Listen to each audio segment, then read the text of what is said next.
What's going on, everybody? Back for another week of St. Pius X football with Coach Greg Cranfill. Coach, we're undefeated so far doing the show. We're 3-0. I mean, I'm not 3-0. You and the Panthers are 3-0. I give all the credit to you, man. It's the show that's doing it. So. Hey, we'll keep doing it. We'll keep the same routine, like they say. We'll keep going up. I tell the kids all the time, I'm not superstitious, but I am a little stitious. So we're going to do things exactly the same way, so. Well, as long as you don't take it as far as like not changing your socks for 3 weeks or something like that. I wouldn't be allowed in the house if I did that. Well, all joking aside, a 49-0 win for St. Pius X last week over St. John the 23rd. Defensively, another great performance by the defense to pitch a shutout. We'll start with them, and Hayden Payne gets y'all's Chick-fil-A Defensive Player of the Week award. Grades out at 90%, so he gets an A for the game. That's exactly right. I mean, there were a bunch of people that contributed to the success, and I'll start with the defensive coaches and the fact of putting a game plan together that we felt like would put our kids in situations to make plays, and I think they did a great job of doing that. And then the kids executed that game plan to a T. There were a couple of things that after you watch video that you're going to say, man, I wish we would have done this a little bit better. And that's a good thing to let us know that there's still ways that we can get better and ways that we can improve. But there was a plethora of guys that played well. Hayden was one of them. Carson Hintz had an amazing game with 14 tackles, tackle for a loss and a sack. Just a bunch of guys that have contributed to the success. It's guys that understand now that I don't have to make the statistical play, just do my job. And then good things are going to happen. In the papers, you're going to see Hayden Payne had an interception. Kel Skinner had an interception. But you'll never see the pressure that was put on that quarterback by the defensive line, Dylan Edwards and Aiden Allen and those guys that are putting pressure on that quarterback that are causing him to throw the ball a little early. But by gosh, we sure see it, and we give those guys the credit where credit is due. It was a good team effort defensively. Yeah, overall defensively, 4-7, 3 and outs. The opponent went 0 for 2 on fourth down conversion, and you only allowed 131 total yards for the game. So a complete defensive effort. Was there anybody else that you didn't mention that you want to give a kind of a tip of the hat to? Well, I think our secondary is playing pretty good right now. But we're about to get tested this week for sure. But you got Miguel Galicia, you got Caleb Fowler, you got Hayden Payne, and Kel Skinner. And then you've got Bert Battenfield and Carson Hintz playing those outside backers, and that we mentioned those guys pretty much on a weekly basis. But that's design of the defense. We've got to have guys in those key positions that are making plays, and then we do. And Matt Gedeke, who's leading at Mike linebacker, does a great job. I could just name everybody because of the fact that what we're doing. Alec Belandrin and Jack Burbeck up front, and then I've mentioned both ends. But the depth that we've created keeps those guys fresh and allows them to play well in critical times and in critical downs. And I think that's what we're finding out. You mentioned guys that we've mentioned every week, and we've done this show now 4 weeks, and I think a guy that we've mentioned every single time is Undra Farrow at running back. The job he continues to do, and I know the offensive line has to open up the holes for him, but 223 total yards of offense. He had 157 of that on the ground. He had 66 of that through the air. He grades out at 94%.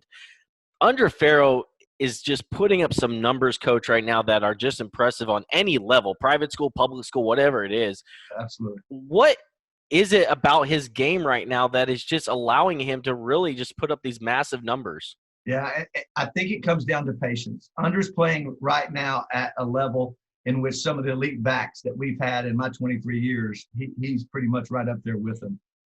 Being able to read and understand what we're doing up front so that if something falls or something fails up front, he's got to know what his out is. And, a lot of the things that Undra's doing great is when a play's not going good, he sticks his nose up in the middle of it and goes and gets 2 and 3 yards.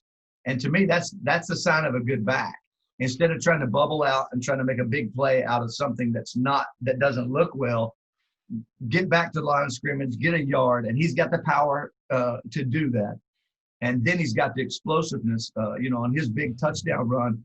The defense actually played it pretty well and caved down, but Under just read it and bounced. And once he got to the edge, that guy's got a different motor.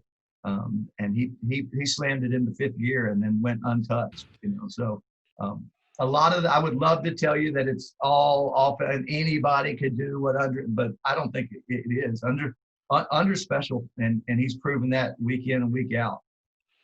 In your 23 years of coaching, I'm sure you've seen a lot of guys that have been this special and stuff. Are there any former players that you can even you reach back and remember and go, man, he's like this guy, he does things like this guy, or just other players that you've seen that you can compare him to? Yeah, I would go back to Stephen Hopkins, a kid that we had at Flower Mound Marcus, who ended up going and playing in Michigan.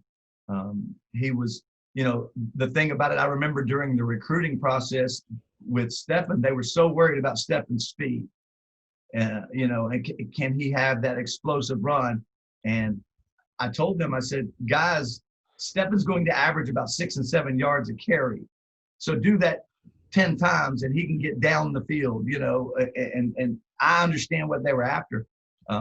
But then Stephen went and had a good career at the collegiate ranks. He had the speed, he had the power, he had the size.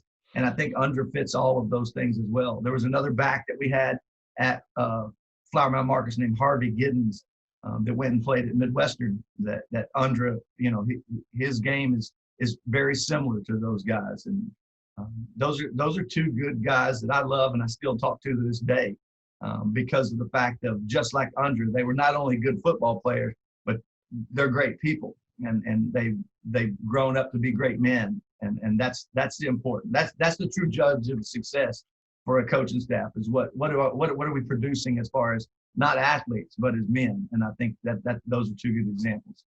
I love that you go into that, about producing men and quality men and fathers and husbands down the road. And I know at St. Pius X, it's about producing Veritas men. I think I'm saying that right. No, producing Veritas men. And one of the things I saw over the weekend I thought was really special is y'all did Muffins with Moms on Saturday. And I know for the past few months that you've had personally with your family, I know this probably had to be a special event for you to watch these players spend that time with their moms. Just talk me through, what was that event like? It looked really special for the guys spending that time with their moms on Saturday morning. Yeah, I told our head of schools, Miss Armstead, I said, be ready because there's going to be some mothers upset at me.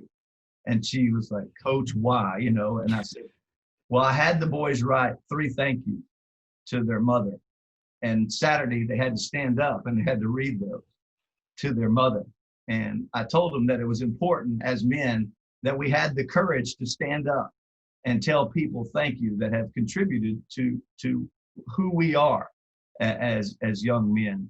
And it was a pretty special moment. There were a lot of parents, or a lot of mothers, that you could tell the things that those kids say hit them and touch their hearts. And that's all we wanted to do, is just show them that this is so much bigger than football. It's, it's all about how we have been raised and how we want to be great Veritas men as we grow older. And I think it was a very, very special moment for a lot of those kids, and I know for some of those parents as well.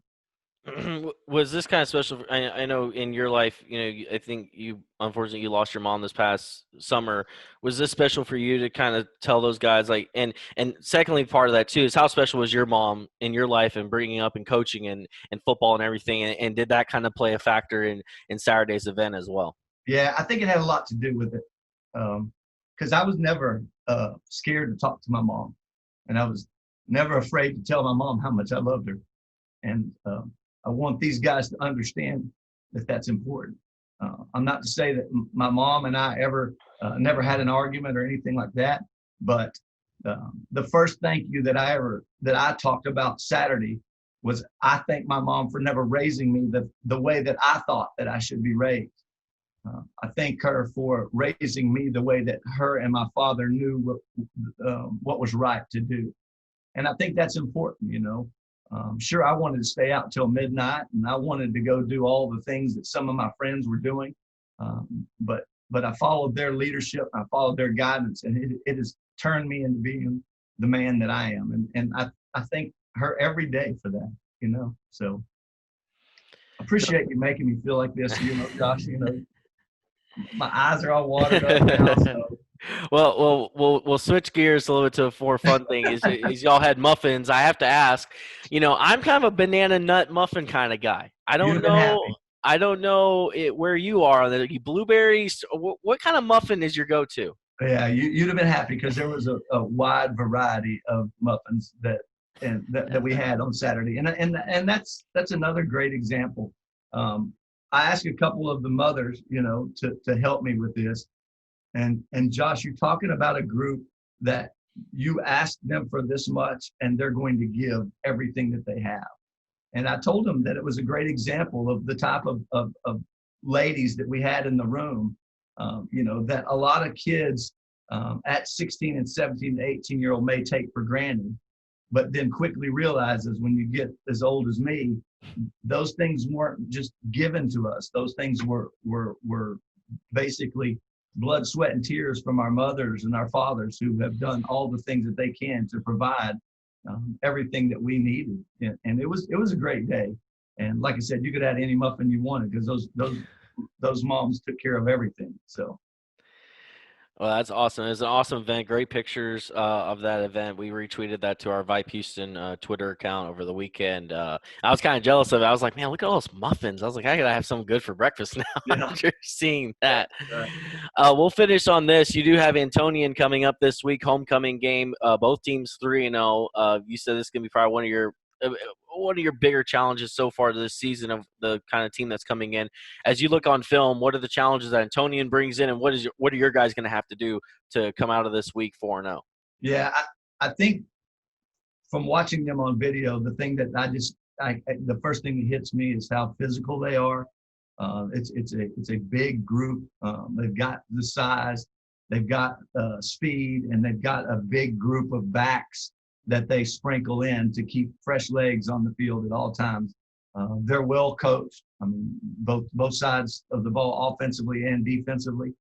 And I think they do put their kids in situations in which allows them to be successful. And you can see from their record and from what type of points they're putting up and what type of points they're keeping the other people from scoring. That this will be a huge test for us. Something that we're going to attack.